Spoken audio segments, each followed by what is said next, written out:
Setelah melalui proses yang panjang, pemerintah Indonesia akhirnya menguasai 14% saham milik perusahaan Nickel Vale Indonesia dari tangan Vale Canada Limited atau VCL dan juga Sumitomo Metal Mining SMM melalui skema divestasi.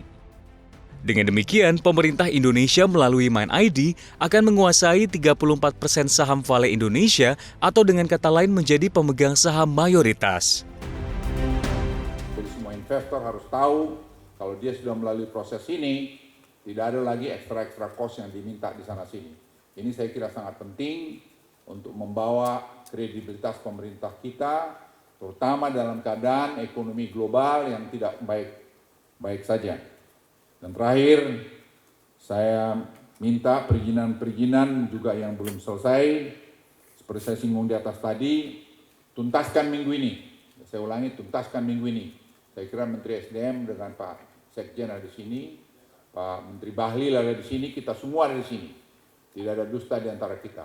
Jadi saya minta harus tuntas, selesai, supaya ini betul-betul kita deliver dan publik tahu bahwa kita bekerja untuk kebaikan negeri ini.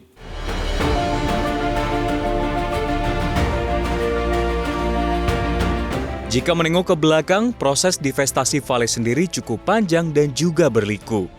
Menteri Badan Usaha Milik Negara Erick Thohir pernah mengatakan negosiasi pengambil alihan saham Vale Indonesia dari pemegang saham mayoritas tersebut terbilang sedikit alot.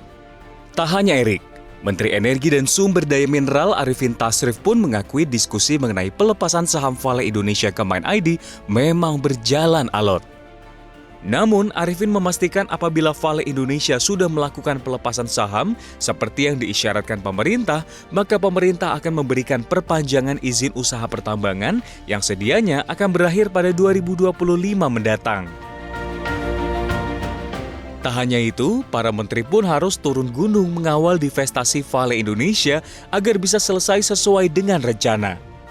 Tak tanggung-tanggung, mulai dari Menteri Koordinator Kemaritiman dan Investasi Luhut Binsar Panjaitan, Menteri BUMN Erick Thohir, Menteri ESDM Arifin Tasrif, hingga Menteri Investasi Kepala BKPM Bahlil Lahadalia terjun langsung menyelesaikan mandat dari Undang-Undang Minerba ini. Ini lebih kepada diskusi yang konstruktif. Jadi memang saya pribadi perlu mengapresiasi pihak-pihak yang terlibat. Dalam konteks pemerintah, kita ada Kemenko Marves itu sendiri, Kementerian Investasi, BUMN, ESDM, Kemenq yang kita bekerja bersama-sama, juga Vale Canada, juga Sumitomo. Jadi memang sebenarnya mungkin kalau publik mengira bahwa bicara soal mungkin harga saham, gitu ya. Tapi sebenarnya enggak. Secara substantif, yang paling penting bagi pemerintah, itu adalah kelanjutan pengembangan industri dari Vale itu sendiri. Hilirisasinya seperti apa, dalam 20 tahun ke depan seperti apa, itu yang kita lihat. Dampaknya seperti apa, penerimaan negaranya berapa. Untuk membeli 14% saham Vale Indonesia, pemerintah perlu merogoh kocek hingga 4,2 triliun rupiah dengan asumsi harga saham yang dilepas pemegang saham sebelumnya di angka Rp3.050 per lembar saham. Wakil Menteri Badan Usaha Milik Negara Kartika Wirjoatmojo mengatakan anggaran divestasi ini berasal dari anggaran PT Freeport Indonesia atau PT-FI. Menurut Tiko, anggaran tersebut merupakan dividen PT-FI yang dikontribusikan ke pemegang saham. Bahkan, penggunaan dividen PT-FI untuk mengakuisisi 14% saham Inco yang paling dominan. Sementara itu dengan menjadi pemegang saham mayoritas, MindID kedepannya akan lebih ekspansif seiring dengan selesainya proses divestasi ini. Harapan kerjasama ini adalah untuk memperbaiki dan melakukan pengembangan lebih agresif. Yang mungkin itulah yang selama ini belum terlihat ya dari pengembangan PT VI. Jadi kita masuk itu untuk mendorong adanya perkembangan dan rencana bisnis yang lebih agresif ke depan. Senada, Vale Indonesia juga menyambut baik masuknya MindID sebagai pemegang saham mayoritas di perusahaan ini. Proyek-proyek yang dijalankan Vale Indonesia akan terus berlanjut meski divestasi rampung.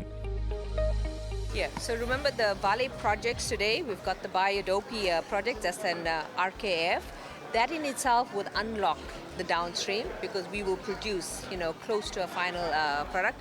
Similarly, on the Pomala project, we have the JV with YU and Ford, and that project will produce, an intermediate product that will go into the downstream EVs.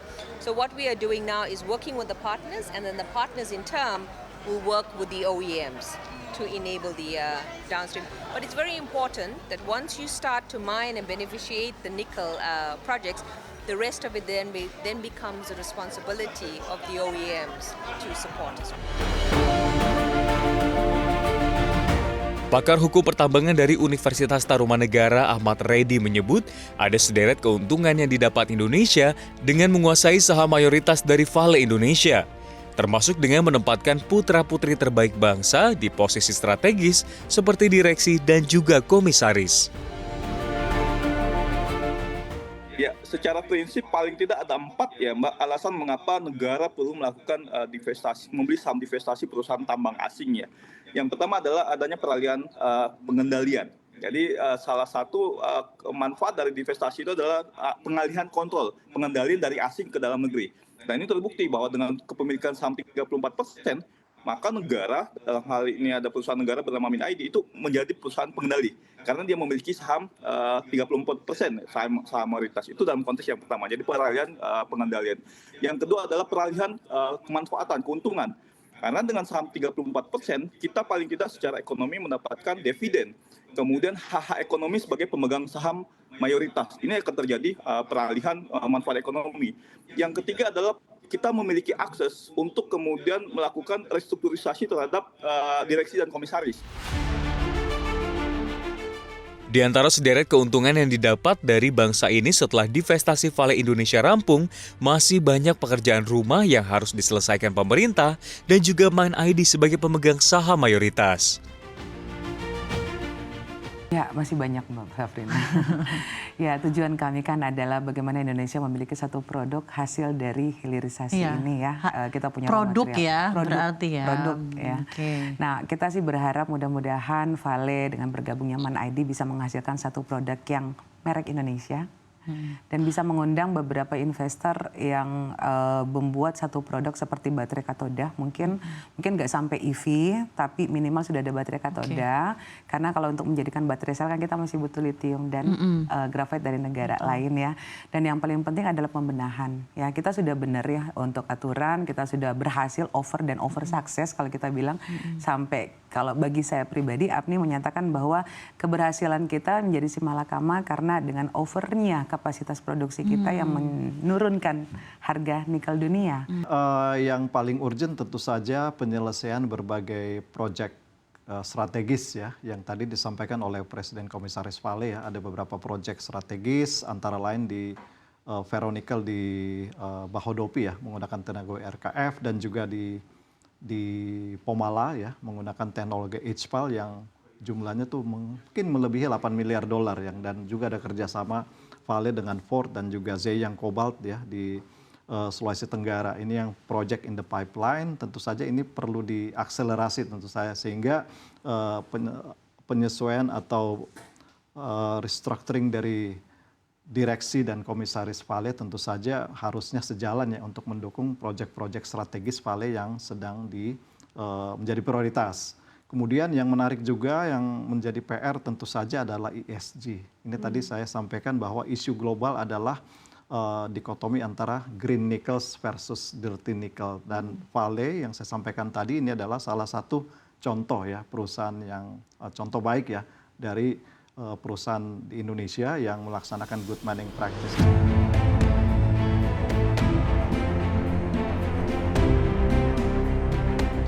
Sesuai dengan amanat Undang-Undang Minerba yang mengharuskan perusahaan asing harus melepas 51% sahamnya kepada pihak Indonesia sebelum diberikan perpanjangan kontrak karya. Namun hilirisasi tidak hanya berhenti sampai pada divestasi Vale Indonesia saja, mengingat kayanya Indonesia akan sumber daya alam yang harus dikelola demi kemakmuran bersama.